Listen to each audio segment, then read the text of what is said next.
پہلے سوال کی طرف چلتا ہوں۔ زبیدہ خاتون ملتان سے پوچھتی ہیں کہ مفتی صاحب، ایک خاتون حج پر گئی، اس نے عمرہ اور باقی ارکان مکمل کر لیے، لیکن 10 ذی الحجہ کو طواف زیارت سے پہلے ایک حیض شروع ہو گیا۔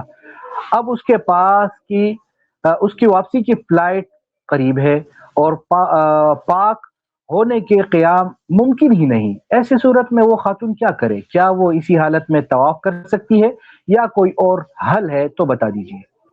بسم اللہ الرحمن الرحیم۔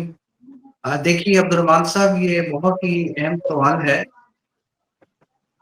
بات یہ ہے کہ اگر حج کے دنوں میں عورت کو اس طرح کی کوئی ادھر پریشانی شروع ہو جاتی ہے، بیماری شروع ہو جاتی ہے، تو اس میں ایک بات تو وہ یہ ذہن میں رکھیں کہ ایک کام کے علاوہ وہ ہر کام کر سکتی ہے۔ خواتین کو پریشان ہوتی ہے اس سلسلے میں، ہمارا حج خراب ہو گیا، ہم نے حج کیسے کرنا ہے؟ ٹھیک ہے، اب تو یہ شرعی عذر والا معاملہ شروع ہو چکا ہے ہمارے ساتھ، تو وہ میں عرض کر رہا ہوں، اگر مسئلہ معلوم ہو تو پھر کوئی مشکل نہیں۔ مسئلہ یہ ہے کہ ایک کام کے علاوہ ہر کام یہ خاتون کر سکتی ہے۔ یہ کیا کر سکتی ہے؟ یہ مینا بھی جائے گی، مینا کے علاوہ یہ جمرات پر کنکریاں بھی مارے گی، یہ وقوف عرفہ بھی کرے گی، یہ وقوف مزدلفہ بھی کرے گی۔ ٹھیک، غرض یہ کہ حج کا ہر کام یہ خاتون کرے گی سوائے ایک کام کے۔ وہ ایک کام یہ ہے کہ اس نے طواف نہیں کرنا۔ طواف اس وقت کرنا ہے جب یہ پاک ہو جائے۔ ٹھیک، ویسے تو طواف زیارہ کا وقت جو ہے وہ 12ویں کے غروب تک ہے، اس وقت ادائیگی واجب ہے۔ اگر اس وقت تک ادائیگی نہ ہوئی ہو اور اس کے بعد کوئی ادائیگی کرے، اس کے ذمے میں دم آ جاتا ہے۔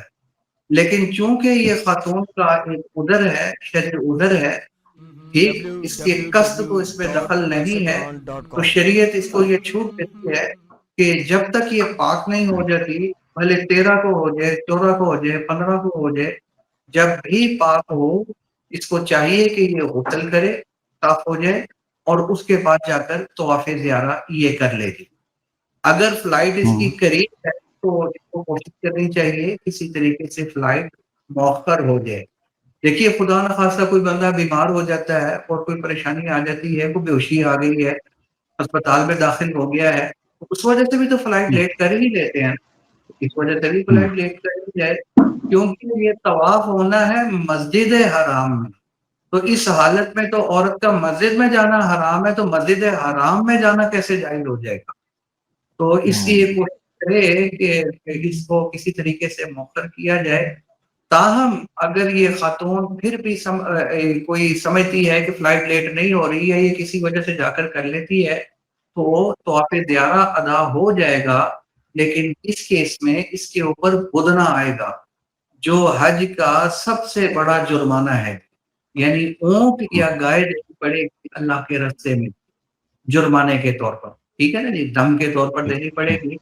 تو اس لیے بہتر صورت یہی ہے کہ اس کو فلائٹ کو جو ہے وہ مؤخر کیا جائے۔ ایک اور بات بھی میں عرض کر دوں کہ یہ خواتین اپنے معالج سے مشورہ کر لیں، کچھ دوائیاں بھی ہوتی ہیں، ٹیبلٹس ہوتی ہیں، وہ اگر استعمال کر لیں جی، معالج کے مشورے سے، تاکہ ان دنوں میں یہ والی پریشانی ہی نہ ہو۔ وہ بھی تو شرعی طور پر جائز ہے نا کھانا اور اس کا استعمال کرنا، تو یہ صورت بھی تو بن سکتی ہے۔ سوشل میڈیا پر سب سے قدیم اور سب سے ریلائبل برانڈ درس قرآن.com